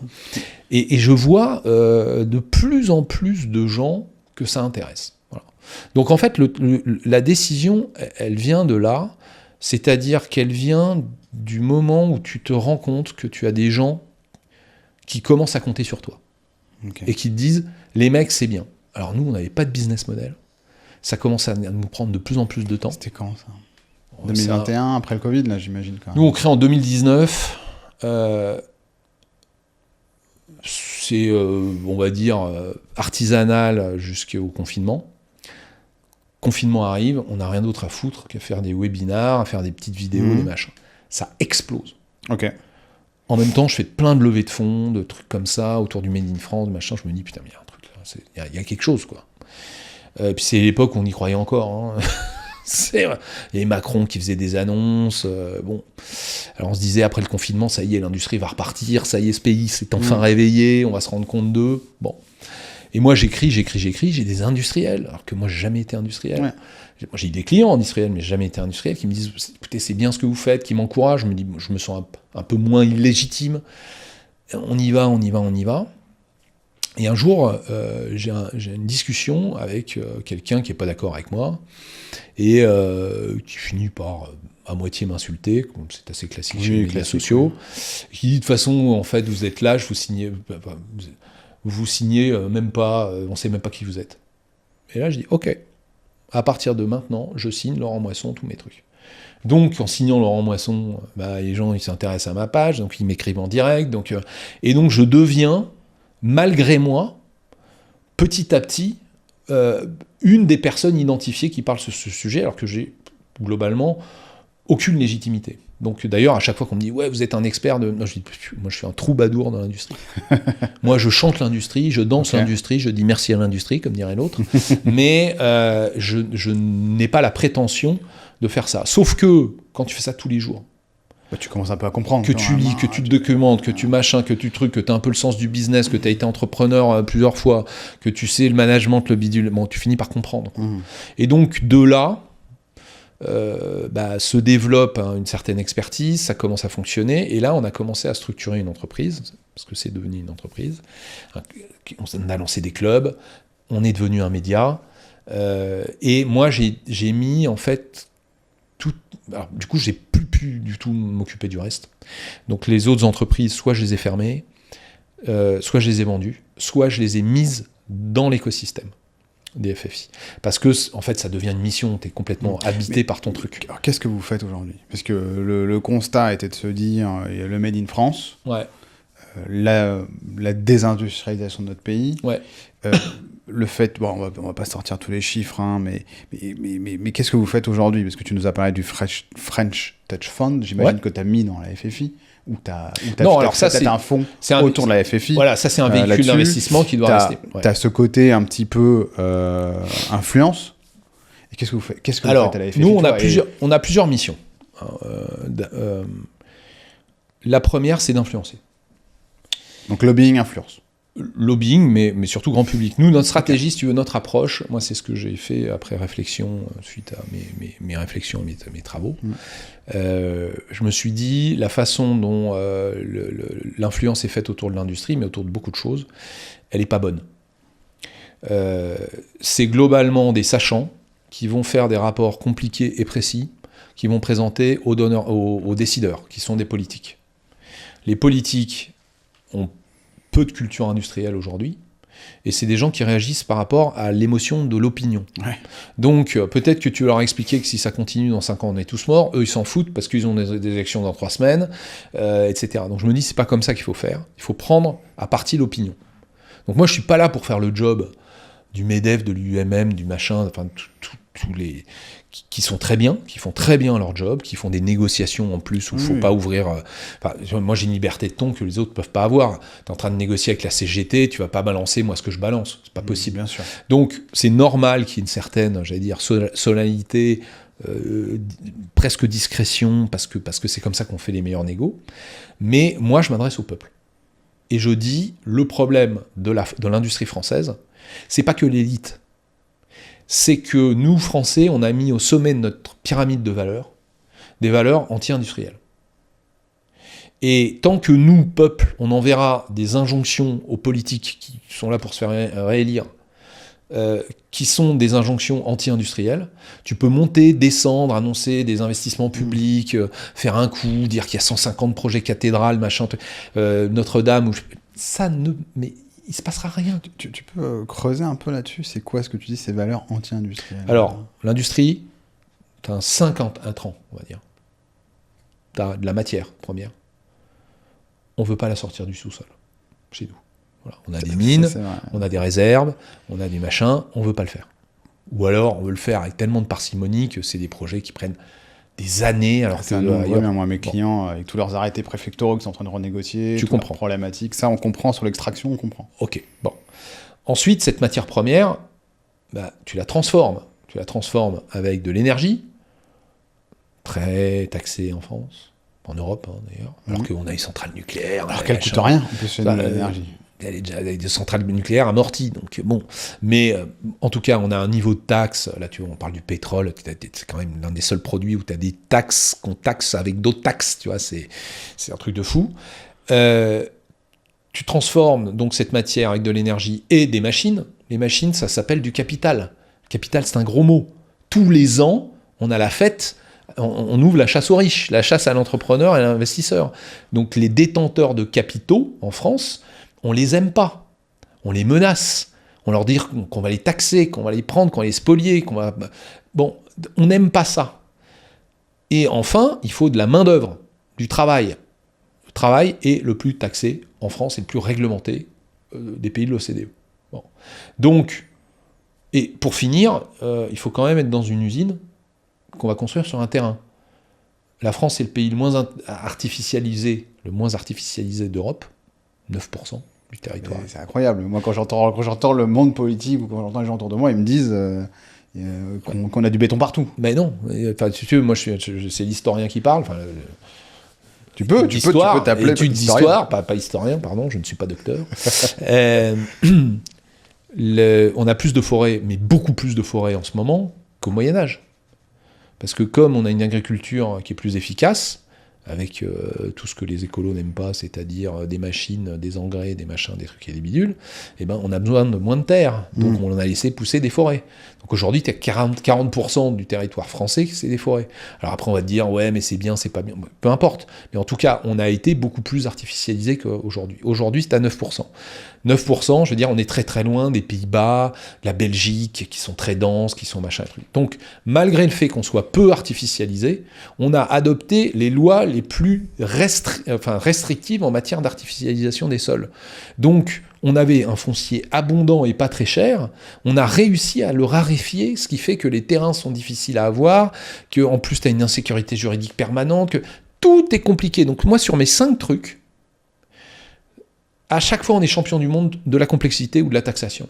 Donc, comment veux-tu qu'on s'en sorte? Alors après, on dit oui, on a des idées, oui, mais on a une super main-d'œuvre. Non. On en forme de moins en moins des ingénieurs, les techniciens, les ouvriers, je veux dire, ceux qui passent par la filière professionnelle, ils te disent d'abord, on a l'impression d'être les derniers de la classe quand on arrive là-dedans, ensuite on manque de moyens, ensuite il n'y a pas assez d'apprentissage, etc. Donc en fait, si tu veux, moi je suis, et c'est le thème d'ailleurs qui m'a motivé pour faire mon dernier bouquin, qui s'appelle « Contes et légendes de la réindustrialisation », c'est contes et légendes, c'est parce qu'on nous raconte des fables. C'est que tu as une posture incantatoire qui est de dire réindustrialiser. Moi, je suis d'accord avec tous les discours du pouvoir depuis le début de Macron. Je suis d'accord avec tout. C'est juste bête qu'on ne le fasse pas. Tu vois, et donc, on prend des postures, mais après, on va te laminer sur les impôts, on va te balancer... J'ai un de mes membres qui est un industriel... un bel industriel qui fait plusieurs dizaines de millions d'euros de chiffre d'affaires, qui a plusieurs usines. Il dit, voilà, à côté de mon bled, qui est on va dire dans le quart sud, dans la moitié sud de la France, 1000 habitants, il dit, voilà, il y avait une sorte, je sais plus, c'est une laiterie ou quelque chose comme ça, enfin, quelque chose qui faisait du beurre, je sais plus, bon, quelque chose d'un peu classique, mais enfin, 500 emplois, tu vois, un truc qui compte dans le coin. Il y a des problèmes, ils vont au dépôt de bilan, le tribunal de commerce trouve une solution de reprise, tous les élus viennent couper le ruban, on vous lâchera pas, on va machin, un truc comme ça. Bon, la boîte, elle périclite, c'est de plus en plus comme ça, mais surtout quand ils disent on vous lâchera pas, on va vous aider, eux ils partent, ils retournent dans leur truc d'élu, et puis le lendemain... C'est l'Adréal qui vient. C'est l'Adréal qui se pointe, qui va dire « Ah, écoutez, là, vous n'êtes pas trop aux normes sur la protection de l'environnement, machin, truc, il va falloir me changer ça. » Donc, derrière, il faut investir, il faut acheter le matériel, il faut bidule. Puis après, tu as l'inspection du travail qui va dire « Oh, il y a un peu de bruit dans votre atelier, là, donc il va falloir me... » Puis l'aération, je sais pas si parce que les nouvelles normes bidule, le mec, il est mort. Voilà, c'est ça la réalité. Et en plus, une fois qu'il aura déposé le bilan, définitivement, l'entrepreneur qui a repris après la reprise de la reprise, bon, l'usine va disparaître, ça te fait des chômeurs, ok, mais en plus, ton beurre ou ton machin, enfin ce que tu vas l'acheter de l'étranger, auprès de gens qui ne font absolument pas attention aux belles normes de l'Adréal, de l'inspection du travail et des trucs comme ça. Donc en fait, moi, quelque part, c'est ça qui me passionne dans l'industrie, c'est que c'est la cristallisation de tous nos paradoxes. Là, c'est le côté un peu... chercheur en sciences humaines qui m'a jamais quitté, c'est de dire comprendre un petit peu les individus. Et la France, c'est tout à fait ça. C'est-à-dire des belles postures, des trucs, on est tous au festival de Cannes, t'as les discours de Miss France et les discours des acteurs au festival de Cannes, toujours sur les grandes causes, les plus lointaines possibles, comme ça tu se mouilles pas, et des trucs généreux avec l'argent des autres. Bon, on adore ça, nous les Français. Posture un peu sociale, machin, truc et tout. Et à la fin, quand c'est la catastrophe, on dit ouais, on va chercher des responsables, mais on se remet jamais en cause. Donc, l'industrie, c'est mécanique. C'est de la mécanique, c'est de la physique. Tu fais pas de la morale avec la physique. Aujourd'hui, qu'est-ce qui fait que des pays qui étaient avant absolument pas industriels sont bien meilleurs que nous? Parce qu'il faut sortir l'idée de notre tête que la Chine s'en sort parce qu'elle ne paye pas beaucoup ses ouvriers. C'est fini. C'est faux, ça. Voilà, ils sont meilleurs que nous. Ils sont moins chers et meilleurs. Voilà, c'est comme ça. Bon, pourquoi ? Parce qu'ils sont passés d'un état d'esprit absolument pas industriel, la Chine du 19e siècle, qui prend le choc des puissances coloniales européennes, c'est un pays renfermé. Qui est sur l'agriculture aussi. Ouais, mais même qui a une complexité, enfin comme nous, qui a des trucs moraux dans tous les sens, ou des tabous, on ne peut pas faire ça, c'est inadmissible de faire ci. Chaque chose est moralisée, discutée, polémique, machin. C'est un truc complètement cloisonné, alors d'une finesse absolue, mais les trucs complexes, dès qu'il y a un choc, c'est mort. Alors, qu'est-ce qu'il faut chez nous ? Alors, qu'est-ce qu'on changer d'état d'esprit, numéro 1, changer d'état d'esprit. Comment tu fais pour que 65 millions de personnes changent d'état d'esprit ? Ce n'est pas possible. Bien sûr que si, c'est possible, c'est arrivé. C'est arrivé, ça arrive régulièrement. Quand tu regardes l'histoire, qu'est-ce qui fait que les gens changent d'état d'esprit ? Des ruptures technologiques qui amènent des nouveaux usages. En fait, si tu veux, c'est ça qu'il faut comprendre. L'état d'esprit, il y a de la morale dedans. Il y a de la morale, de l'éthique. notion de bien et de mal. Et de ce qu'il faudrait faire, et de ce qui est bien de faire, et ce qui n'est pas de bien de faire. Ça naît de quoi ? Ça naît de l'usage. Tu prends toutes les ruptures. Les grandes ruptures technologiques ont amené des ruptures morales. Tu prends laquelle ? Prenons un exemple. Alors, prenons l'art militaire, c'est le moins polémique. Moyen-Âge. Début du Moyen-Âge, l'arme absolue, c'est la cavalerie franque. Les Francs explosent tout le monde parce qu'ils ont une cavalerie lourde que les autres n'ont pas, qui est très puissante, avec des gens très courageux, qui sont riches, ils ont plusieurs chevaux, parce que ce sont des propriétaires terriens, qui sont devenus des aristocrates, des machins, des trucs comme ça. Et en face, ça lamine tout, quoi. Ok. Ça fait le royaume de France, et puis, cette rupture technologique, ça devient un usage, un métier. Je suis cavalier lourd. Mais les mecs, assez vite, ils ont des honneurs, ils gagnent des trucs, on les récompense, ils ont un statut, ils deviennent chevaliers. Et le chevalier va se faire une morale. Je défends la veuve et l'orphelin, je suis forcément très, très courageux. Si je suis courageux, ça veut dire que je suis un peu foufou, quoi. Je suis indiscipliné. Donc ça donne des caractéristiques, si tu veux, d'une armée qui va être composée de personnes dans cette armée qui vont se sentir chevaliers dans leur, la définition de qui ils sont. Dans leur nature. Dans leur identité. Leur identité. Voilà. Ça devient un élément, la morale devient identitaire. Donc tu dis, je suis de gauche, je suis de droite, je suis catholique, je suis musulman. C'est pas uniquement parce que tu y crois et que tu adhères et tu machin, c'est aussi parce que tu es vu par d'autres, socialement, tu es identifié par ça. À partir du moment où tu arrives à la morale, il n'y a plus rien qui bouge.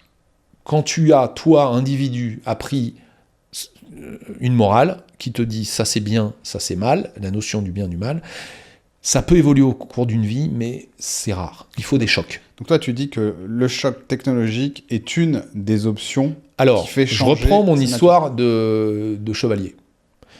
Un beau jour, le cousin du roi de France, qui parlait français, ça vient de chez nous, qui est un Anglais, arrive et dit « Je suis duc de Normandie, et comme ton père, machin truc, en fait je suis plus légitime que toi pour avoir le trône de France. Donc t'es sympa, mais tu descends de là, et c'est moi. » Bon, le mec, le roi de France lui dit « Plaisanterie », et c'est le début de la guerre de 100 ans. Le début de la guerre de 100 ans, c'est des raclés que la chevalerie française se prend, parce qu'elle charge tout droit, elle est beaucoup plus nombreuse, beaucoup plus forte, beaucoup machin, sur des archers gallois.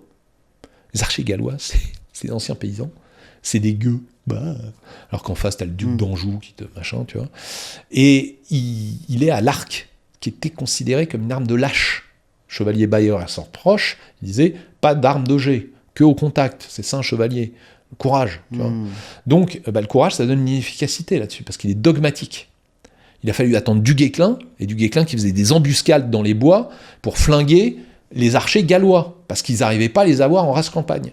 Et on se prend raclée sur raclée, et on fait la même, chaque fois. Parce qu'ils plantent des pieux par terre. Donc toi, quand tu arrives avec ton cheval au galop, voilà. Donc il dégomme avec son arc, et en plus, quand tu fonces dessus, tu te prends le pieu. Donc aucune chance. Bon. Et pourtant, on continue. Mais on continue, pourquoi ? Parce que tu ne peux pas changer. Ça serait mal. Donc, en France, c'est pareil, on se prend raclée sur raclée d'un point de vue économique. Il faudrait réformer notre système social, il faudrait arrêter de taxer les entreprises, mais moralement, on a une partie significative de la société qui estime que c'est mal, que notre singularité, notre identité française, c'est notre système social, et que aller contre ça, ça serait... Donc on est capable d'alourdir un truc qui est en train de nous bouffer le sang, que nous, notre génération, on paye déjà, mais que nos enfants, ça va être encore pire. Ça va être encore pire. Voilà. Mais t'expliques à des mecs qu'il va falloir qu'ils bossent 2 ans de plus, la France est à feu et à sang. Donc on est sorti de l'analyse froide d'une situation. Là, on est dans l'idéologie, dans la morale, dans le machin, dans le truc. Donc tu prends ça sur le social. Tu prends la façon dont on défend l'environnement, qui est une cause noble. Il faut défendre l'environnement. Il faut lutter contre le réchauffement climatique. Maintenant, soit tu le fais de façon pragmatique, soit tu le fais de façon dogmatique. En France... Aujourd'hui, c'est un peu dogmatique. Mais pourquoi ? Pour les mêmes raisons. Le petit militant junior pour l'environnement, il le fait peut-être parce qu'il a de l'éco-anxiété, qu'il pense que c'est un truc comme ça, mais d'abord, il ne s'est pas renseigné. C'est-à-dire que la plupart du temps, les types qui ont fait psychosociaux, qui n'ont pas compris les trucs un peu mécaniques qu'il y a derrière, bon, il y en a qui ont très bien compris, hein, c'est super, mais il y en a plein qui se font embarquer par le truc, et qui vont qui vont te bloquer la construction d'une usine. Et à la fin, ils font victoire. Bon, l'usine, ok. L'usine est délocalisée. Eh ben, elle est à Shenzhen, avec un peu de bol en terre ouïghour. Donc, tu vas faire bosser des mecs que tu payes pas vraiment. Dans un endroit où l'électricité elle est faite avec du charbon. Et en plus, il faut prendre le matos et le ramener en France. C'est-à-dire que leur victoire est une défaite pour le climat. Alors que ce sont des militants, machin. Donc, c'est caricatural ce que je dis, mais ça arrive. Ça arrive quand même très régulièrement. Voilà. Je pense, donc en fait c'est ça notre problème. Mais derrière, attends, parce que là, on est en ce moment à une nouvelle ère technologique. Oui. Alors, est-ce que c'est une aussi grosse révolution ou pas que des révolutions industrielles comme on a eu ? Est-ce que c'est une aussi grosse révolution que le web qu'on a eu entre 90, 95, 2000 ? C'est la même. Ça, j'ai envie de dire, ça dépend. En tout cas, ce dont on est sûr, c'est qu'il y a on est face, en tout cas, à un changement qui est devant nous. Est-ce que tu penses que c'est le changement qui va nous permettre d'avoir un nouveau OS ? Parce que ce que tu dis, en grosso modo, c'est qu'il nous faut un nouvel OS. Oui. Pour faire simple. Ouais. Il nous fallait un nouveau operating system, il nous faut un nouveau Windows. Je caricature un petit peu, mais ce que tu nous dis, c'est ça. Il nous faut un nouvel OS. Et est-ce que c'est ça qui va nous aider ou est-ce que c'est autre chose ? Parce qu'en fait, la réalité, c'est qu'aujourd'hui, je vois pas, alors peut-être que moi, je suis peut-être dans mon petit monde des petits malins, hein, mais bien que j'y crois, en tant qu'entrepreneur, je reste hyper optimiste et je pense qu'il y a des choses à faire, hein, je pense qu'on peut faire des choses et que la réindustrialisation existe, enfin, c'est pas juste un concept, mais comment on fait et comment tu fais pour vraiment... Est-ce qu'en ce moment-là, cette rupture technologique qu'on a là va être un point de bascule ou est-ce que c'est un autre point de bascule que tu vois arriver d'une autre manière ? Alors, peut-être la question est peut-être un peu particulière, mais... Non, très bien. Donc les ruptures, ça crée des ruptures dans la façon de penser après coup. C'est Marx qui disait ça. Il dit en gros, le souvenir d'une institution, tu vois, avec sa morale, son machin truc, va survivre à la disparition des raisons qu'ont créé cette institution et cette morale. C'est comme ça. Donc tu continues à penser d'avant la révolution industrielle, quand pourtant t'es quand même... Tu prends l'Ancien Régime, il y a toute une partie de la population française qui continue à penser comme un aristocrate, machin truc, alors qu'il y avait des usines, des machins, fait que c'était fini, qu'on était en République. Je veux dire, le parti royaliste a continué à être un parti très important, très longtemps après. Et on te ressortait des valeurs qui étaient mais complètement has-been, tu vois. Là, c'est pareil, et c'est pareil tout le temps. C'est juste que ça change de... Tu changes le titre du bouquin, hein, mais c'est toujours un bouquin. Voilà. Donc, quand est-ce qu'on change ? On change quand tu rencontres le réel, et le réel, c'est quand on se cogne. C'est Lacan qui dit ça. Le réel, c'est quand on se cogne. Donc, t'es là dans ton idéologie, machin truc, là, ouais, Yaka, Faucon, ça c'est bien, on est vu comme des gens bien, on milite, on manifeste, ok. Et puis un beau jour, tu vois autour de toi les gens qui perdent leur boulot, toi t'as du mal à en retrouver, et tu souffres. Et quand tu souffres, tu vis la conséquence des erreurs de ton jugement. Alors parfois, ce qui est très injuste, c'est que c'est quelques personnes dans un bureau ou dans un truc universitaire avec des théories un peu fumeuses qui vont entraîner une erreur qui va être vécue par un paysan dans son champ, un patron de PME et des ouvriers, donc c'est pas eux qui vont toucher ça. Mais en gros, pour que la personne qui a des idées à la noix se rende compte que ce sont des idées à la noix, il faut qu'il soit confronté à la conséquence de son erreur. Ça, c'est difficile en France. Pourquoi ? Parce que l'idéologie, ce qui va donner l'idée et l'impulsion politique, elle se fait dans les villes. On est un pays très centralisé. Donc, quand tu es prof d'économie à la Sorbonne et que tu balances ta nouvelle théorie anticapitaliste sur tout un tas de trucs, machin, tu peux passer toute ta vie à enseigner ça sans jamais vivre la conséquence des bêtises que tu professes. Quand tu es entrepreneur, si tu es dogmatique, et ça marche pas. Tu fais un super produit comme tu le veux, etc. Il ne se vend pas. Tu as 10 secondes pour bouger. Ouais, tu changes. Ou tu fais faillite. Oui. Donc c'est ça les deux options qu'on a. Soit on fait faillite, c'est la Grèce, bonjour, c'est la Troïka, moi je suis patronne de la BCE, moi je suis Van der Leyen, moi je suis l'Allemagne parce qu'il faut quelqu'un qui ait un chéquier. Donc en fait, la réforme des retraites, on l'a fait tout de suite, le marché du travail, on le libéralise comme ça, bon, et là c'est fait dans le quart d'heure. Comme ça a été fait en Italie, ils ont viré Berlusconi, c'est comme ça que ça s'est fait, hein. Ils sont arrivés, ils ont dit maintenant, on arrête les conneries, et donc ils ont sorti une loi, Salva Italia, je crois, un truc comme ça, Sauver l'Italie, qui a été prise par une universitaire que personne ne connaissait vraiment, enfin pas le grand public en tout cas, et qui a fait que, bon bah voilà, ils ont fait la réforme sur les retraites, sur le marché du travail, sur tout ce qu'il faudrait qu'on fasse nous, et qu'on refuse de faire. Donc, mais derrière, qu'est-ce qui se passe ?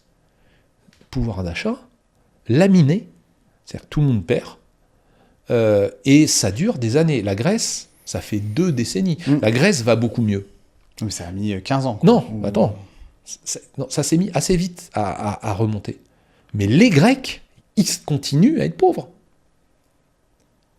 Voilà. Donc, c'est-à-dire que tu descends très vite, parce que tu n'as pas fait les ajustements en douceur, avec le temps. Donc, c'est un choc. C'est terrible. En France, ça va être des manifs, des désordres, du machin, de la pauvreté. Bon, ça va être horrible. Et après, ça repart. Bon. Et entre-temps, toi, t'arrêtes avec tes idéaux, avec tes machins, et tu vois bien que, il faut se sortir les doigts, et il faut que ça soit. Bon. Ça, c'est radical, ça fonctionne, mais c'est terrible. Donc moi, je ne veux pas de ça. L'autre option, c'est qu'on se réforme. Pour qu'on se réforme, il faut convaincre. Alors, c'est de plus en plus facile de convaincre. Parce que les gens vivent le déclassement. Ils le sentent. D'accord. T'as des problèmes de pouvoir d'achat qui ne sont plus réglés par la prime bidule, la prime truc et tout. La complexité... Pardon, ça fait rire. Je pense qu'il nous faudrait... on devrait avoir une prime de chaleur. C'est ça, voilà. Donc, les gens s'en rendent compte, ils voient bien que ça marche plus, ils voient bien que les services publics, malgré tous les impôts et les machins, il n'y a plus assez d'argent qui va là-dedans, parce que tout va dans les retraites. Oui. Tu vois, ou dans le remboursement de la dette, mais bon... Non, mais attends, les retraites, dans les intérêts de la dette, pardon. Alors, les retraites, tu as entre 20 et 25% du budget de tous nos ministères, c'est pour payer la sur-retraite des fonctionnaires. Enfin, oui, leur retraite. Voilà, donc si on s'en rend pas compte, mais quand on dit attends, l'éducation nationale nous a jamais coûté autant d'argent, oui, mais on enlève 25%. Et déjà, tu vois que non, il n'y a pas tant d'argent que ça. Donc cet argent-là qu'on met dans les retraites parce qu'on veut avoir une retraite longue, on ne le met pas dans l'éducation, dans le salaire des profs, on ne le met pas dans l'innovation, on ne le met pas, etc. Donc quand il n'y a plus de fric, tu es obligé de faire ça. Et là, tu souffres, mais tu remets en cause ça. Donc ça serait, je pense, l'option la plus terrible, mais ça nous pend en nez. Et l'autre option, c'est de faire le levier sur, écoutez, vous voyez bien que ça ne va pas, il y a une conscience qui se développe là-dessus, écoute les politiques qui parlent tous de simplification, de restaurer l'autorité, de revenir machin. Je veux dire, c'est des sujets qu'on abordait à peine aux dernières élections. Donc, il y a une conscience, il faut convaincre. Et il faut convaincre que c'est pas avec des petites réformettes qu'on va y arriver. Et que la réindustrialisation, ça ne se décrète pas. C'est pas des discours. C'est qu'il faut, si tu veux que ça se réindustrialise, il faut couper les trucs qui ont créé la désindustrialisation. Donc, c'est-à-dire qu'on a toujours laissé les causes de la désindustrialisation, et après on voudrait que, parce qu'on a fait le plan bidule et le plan truc, tout en laissant toutes les causes de la désindustrialisation, on arrive à réindustrialiser. Les causes, c'est les 5 causes que tu as énumérées tout à l'heure. Hein. C'est coût du travail, extraction, énergie, voilà. machine, capital, coût du travail et terrain.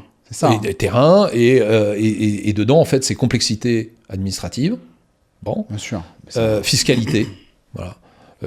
C'est les deux sujets. Alors, fiscalité, moi je mets les charges sociales et machin dedans, parce que les mecs nous expliquent que c'est pas de l'impôt, c'est du salaire différé. Ouais. Bon, en attendant, c'est de l'argent qu'on prend sur la fiche des payes des salariés et qu'on prend dans les caisses des entreprises. Et sur donc le positionnement d'un AFFI là-dessus, ce côté, bien évidemment, donc, convaincre, donc, apporter des solutions ou montrer certaines choses. Il y a un côté donc financement, de ce que j'ai cru comprendre. En fait, c'est le côté entraide. Ça, c'est le deuxième truc. Entraide. Nous, on veut faire des choses concrètes. C'est-à-dire que ce que je suis en train de faire avec toi, conviction, voilà ce qu'on pense, voilà ce qu'il faudrait faire, etc. Ça, c'est une partie importante du boulot, parce que les gens n'ont pas tous conscience de ça, et puis il faut convaincre. Ensuite, on est des entrepreneurs. Nous, on aime bien faire.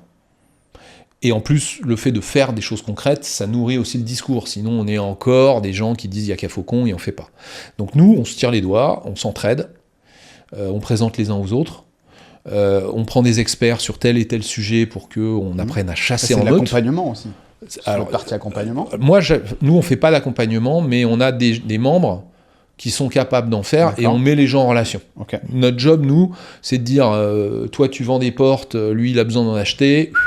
voyez-vous et tout, puis comme ça tout le monde est content. Donc l'un des éléments d'entraide, c'est le financement. Donc on a des gens qui investissent chez nous, industriels ou pas, et d'autres qui cherchent à lever des fonds. Pareil, on organise des sessions de pitch, on fait des choses comme ça, on va chercher de l'argent ailleurs, on essaie de motiver les patrons de fonds d'investissement à venir chez nous. On a créé un club de business angel. Ça marche ou pas? Les patrons de fonds d'investissement, ils viennent chez vous? De plus en plus. Après, si tu veux, les patrons de fonds d'investissement, c'est des pragmatiques.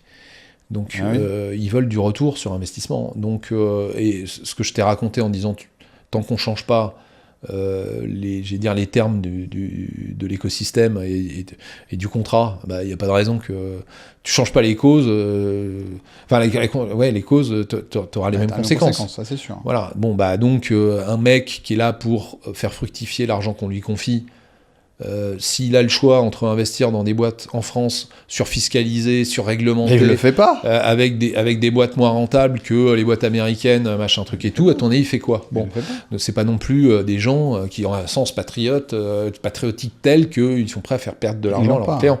Donc il y en a qui le font, mais sur des niches, sur des choses. Mais globalement, c'est difficile de trouver du financement. La BPI fait un bon travail. Il y a des fonds d'investissement qui font des choses à partir d'une certaine taille et sur certaines niches. Il y a beaucoup d'argent public. Parfois, c'est bien. Dieu merci. Oui. Quelque part. Est-ce que notre argent public il devrait servir à ça? Non, mais surtout, est-ce que c'est bien géré? Ça... Bon, est-ce que c'est un inspecteur des finances de faire le capital risqueur? Je sais pas. On peut le dire, non. Voilà, donc moi, je peux le dire en tout cas. Voilà, donc moi je pense que et puis surtout les Français, on aime bien la rente. Donc quand on a de l'épargne, on a la 4e ou 5e épargne du monde par tête d'habitant. Donc on a de l'argent, mais on l'investit dans la pierre, dans l'immobilier. On le met sur des livrets à très faible rendement, mais garantis, parce qu'on aime bien la sécurité. Cet argent-là, il finance le déficit public, la dette publique, le logement social, le machin, mais très peu l'industrie en France. Donc, tout ça, c'est pas non plus que parce que les gens sont méchants, c'est parce qu'ils savent compter. Donc, tant que tu changes pas les conditions, c'est pas attractif, c'est risqué, les entreprises françaises sont moins rentables que les autres, donc elles attirent moins de capitaux. C'est pas con, hein. Voilà, il n'y a pas que des gens qui sont méchants, qui ne pensent qu'à eux, qui machin. Alors oui, mais les gens pensent aussi à eux, bien sûr. Tout le monde n'est pas prêt à mourir pour le drapeau et la PME du coin. Donc mais pour ça, on n'est pas pire que les autres non plus. C'est pas parce que les Américains investissent massivement dans leur économie productive qu'ils sont plus patriotes que nous. C'est parce qu'ils ont créé les conditions pour que leur économie productive soit plus rentable. Et je vois l'heure tourner, Laurent, et je me dis, il y a une chose qui m'intrigue. Pas qui m'intrigue, mais tu vois, le parallèle avec les forces françaises de l'intérieur. Aujourd'hui, ça n'existe plus. Les forces françaises de l'intérieur ? Oui, parce qu'il y a un peu besoin. Est-ce qu'on peut imaginer un monde où, parce que j'imagine que les forces françaises de l'industrie, un jour, est-ce qu'on peut s'imaginer un jour où vous avez fini votre boulot et ça veut dire quoi? Ça serait quand? Ce serait quoi ce jour-là? Ah bah ce jour-là... Est-ce que tu peux m'imaginer un monde où vous avez fait ce que vous voulez faire? C'est quoi ce monde-là? Ce monde-là, c'est un monde où les Français ont repris confiance dans leurs entreprises. Du coup, parce que en fait, tout est sur la confiance. Si je n'ai pas confiance, je veux des normes pour vérifier que tu n'es pas en train de faire des bêtises. Ces normes vont être appliquées. Donc il va falloir qu'il y ait des fonctionnaires qui viennent vérifier. Donc tu crées une administration. Ça va te coûter de l'argent. Il va falloir, c'est des impôts, c'est des... Et voilà. Donc si tu mets de la confiance, tu as le code du travail suisse. Quelques dizaines de pages en Suisse. Nous, on a 3000 pages. Où on va t'expliquer que... Alors, certains principes sont très importants, mais à mon avis, ça tient en 70 pages aussi. Et puis après, on va t'expliquer que dans ton restaurant, l'armoire, il faut qu'elle soit à 10 cm au-dessus du sol, parce que si c'est neuf, c'est du pénal. Voilà. Si t'as mal taillé les haies, si t'as déplacé une vipère sans faire gaffe ou machin, oh là là, ces gens font n'importe quoi.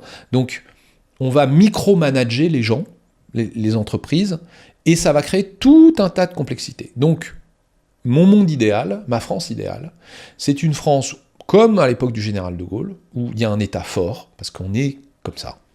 Il y a une impulsion, mais c'est un État stratège qui intervient sur quelques trucs du domaine de sa spécialité. Des lois simples, beaucoup moins bavardes qu'aujourd'hui, et ensuite le reste, on le laisse à la liberté, à la confiance. Et si on doit réglementer, on réglemente quand il y a eu un problème, pas en essayant d'anticiper un problème qui ne se posera pas.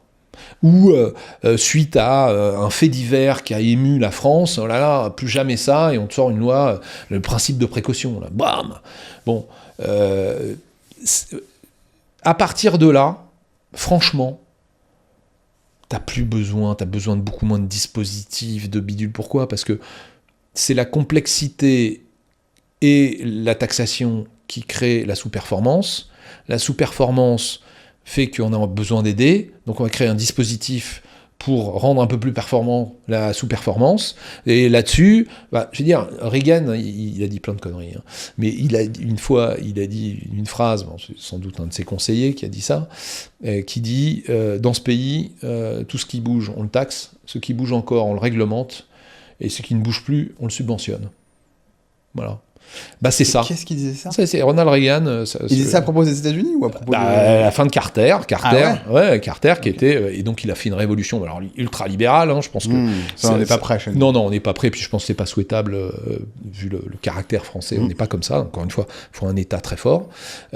Mais tout en ayant un État fort, on peut avoir des partenariats publics-privés, des entrepreneurs qui ont beaucoup plus de liberté, et du coup, ils n'auront plus besoin d'aide. Là, il y a un débat sur les aides, les entreprises nous coûtent trop cher, on leur donne plein d'argent. C'est normal, tu leur en prends trop, donc tu leur restitues une partie, mais s'ils sont sages. C'est-à-dire que je te prends trop d'argent, mais je t'en donne un peu si jamais tu m'appliques la loi morale B22, et pour ça, tu vas me remplir le CERFA 3508B. Voilà, c'est ça le sujet. Mon monde idéal, c'est quand tout ça c'est sorti, et on est revenu à un peu de simplicité. Tu reviens à De Gaulle, Pompidou, avec des évolutions, parce qu'il s'est passé quand même des choses, il y a un réchauffement climatique, il y a des choses dont il faut tenir compte. Ce que tu dis, le mot moi, qui résonne en tout cas, c'est le mot liberté.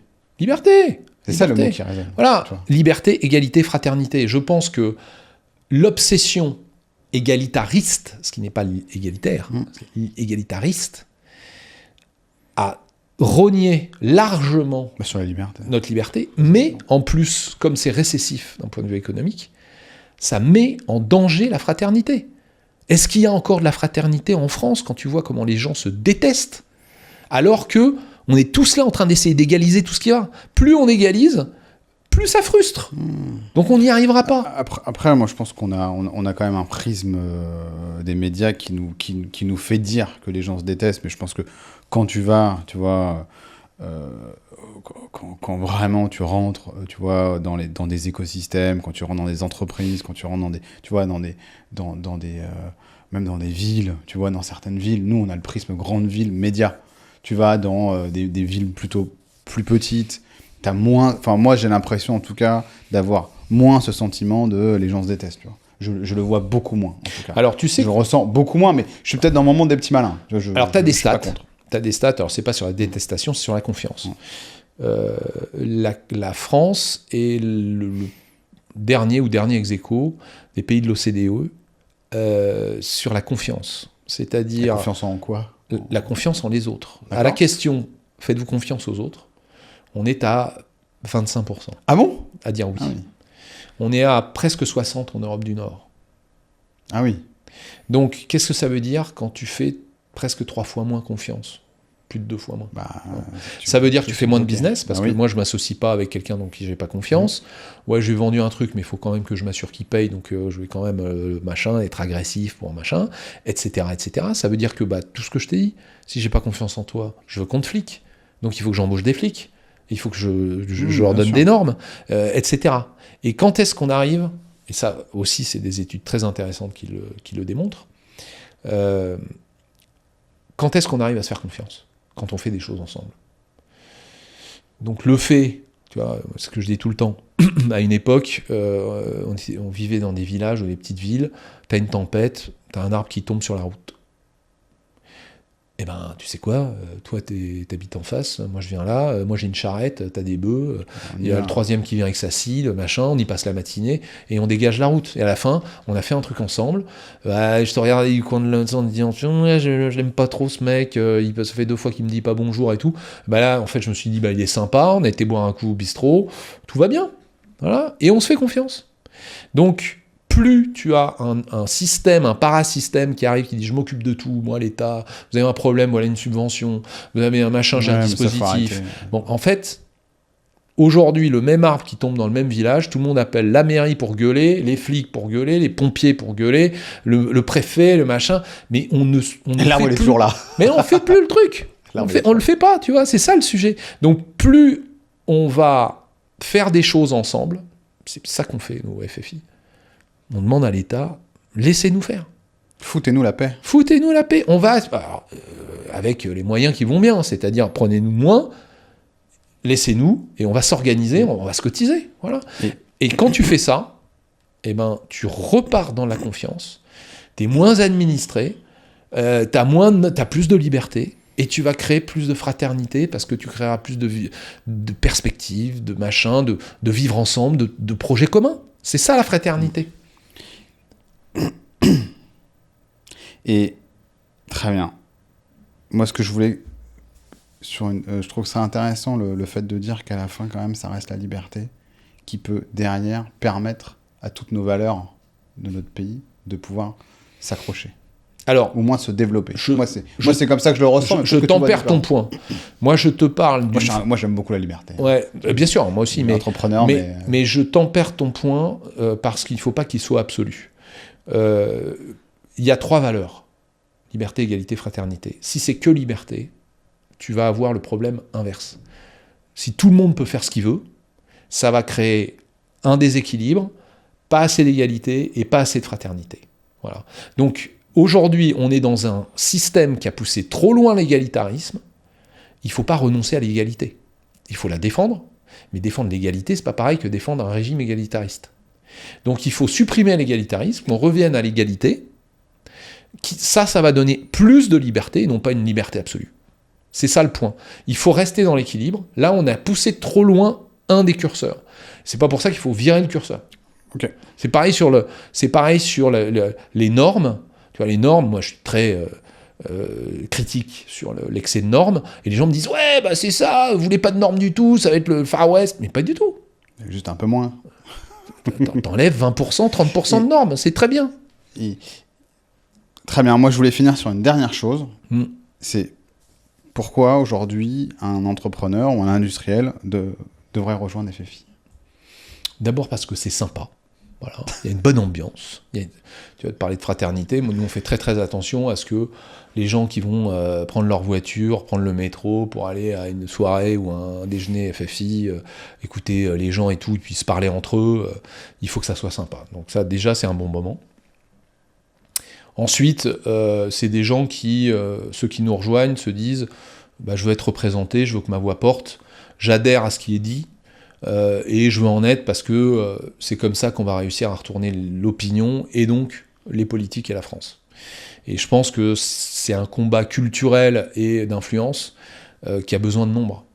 Donc les gens qui à leur petit niveau ou à leur grand niveau, parce qu'on a aussi des gens qui sont très puissants qui nous rejoignent, tout le monde est bienvenu et apportera sa pierre à l'édifice. Voilà. Et enfin, c'est aussi un club d'entrepreneurs et d'investisseurs. Donc, il y a des gens qui viennent y faire un peu de business, et ça marche, parce que là-dessus, on est un tiers de confiance. Donc, on n'est pas un club avec des gens qui cherchent que du business, parce qu'il y en a 1 milliard, et franchement, nous, on est là pour soutenir une cause, mais c'est une cause qui est business. Et on fait ça pour que les entreprises marchent mieux. Donc, on ne va pas s'opposer au fait que y a quelqu'un qui cherche à recruter, il y a Bidule qui est sur le marché du travail, et on les présente. Voilà. Et qu'on a une centaine de clubs, c'est ça Non, on a 25 clubs. 25 clubs, ok. Dont 18 en France, 7 à l'étranger, sous la marque la Peña Business Club, qui est le club du 3e associé dont je t'ai parlé au début. Emmanuel, Delot, c'est ça. Exactement. Et donc là, c'est pour des gens notamment qui veulent ouvrir des nouveaux marchés. Okay. Et si on est dans une ville qu'ils connaissent, ils vont avoir des compatriotes, ils vont parler français, qui vont leur dire c'est super, d'ailleurs je m'en occupe, ou alors ne viens surtout pas parce que c'est pas un marché pour toi et que moi-même j'y suis allé, ça n'a pas été. Voilà, donc 25 clubs, bientôt 1000 membres. Et énormément de gens qui viennent nous écouter, nous lire, sur les réseaux sociaux, dans la presse, beaucoup. La presse nous aime beaucoup, et nous aimons beaucoup la presse. Voilà. Ok. Écoute, on va s'arrêter là. Je te remercie beaucoup, Laurent, pour ce passage dans les bâtisseurs.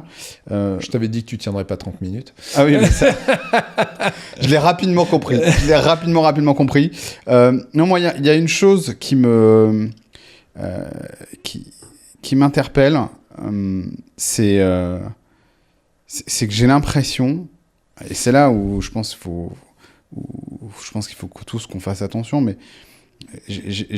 moi, les 2 scénarios que tu as évoqués à un moment, le scénario où il y a un mur qu'on peut se prendre, ou le scénario de non, il faut quand même qu'on sorte un petit peu les doigts et il faut y aller. Tu vois, je sais pas quel scénario, tu vois. Et je veux pas être pessimiste en disant ça, mais il y en a pas pour longtemps avant d'attendre. Donc je pense ça joue aux prochaines élections, ça. Ok. Et moi la question que je me dis, c'est, tu vois, toutes ces initiatives qu'il y a là, je pense qu'à un moment ou à un autre, il faut que la solution, elle va venir d'en bas, entre guillemets. Elle va venir des gens, des acteurs, quels qu'ils soient. J'ai envie de dire. À partir du moment où tu te sens acteur, il faut y aller. Il faut faire quelque chose, en tout cas. Et c'est pour ça que 1, on t'invite. 2, on fait tout ça. Mais pour moi, il y a un vrai sujet d'action là. Tout à fait. Merci. Merci à toi pour ton temps. Et merci à tous de nous avoir écoutés jusqu'à la fin de cet épisode. Si vous êtes encore là, écoutez, allez sur le site des Forces françaises de l'industrie. On le mettra en commentaire. Regardez, abonnez-vous, suivez les publications de Laurent sur LinkedIn, c'est ça principalement, et dans la presse bien évidemment. Et bien évidemment, mettez-nous un petit like ou faites-nous un commentaire. Maintenant, on est également sur YouTube, donc allez-y. Merci et au prochain épisode.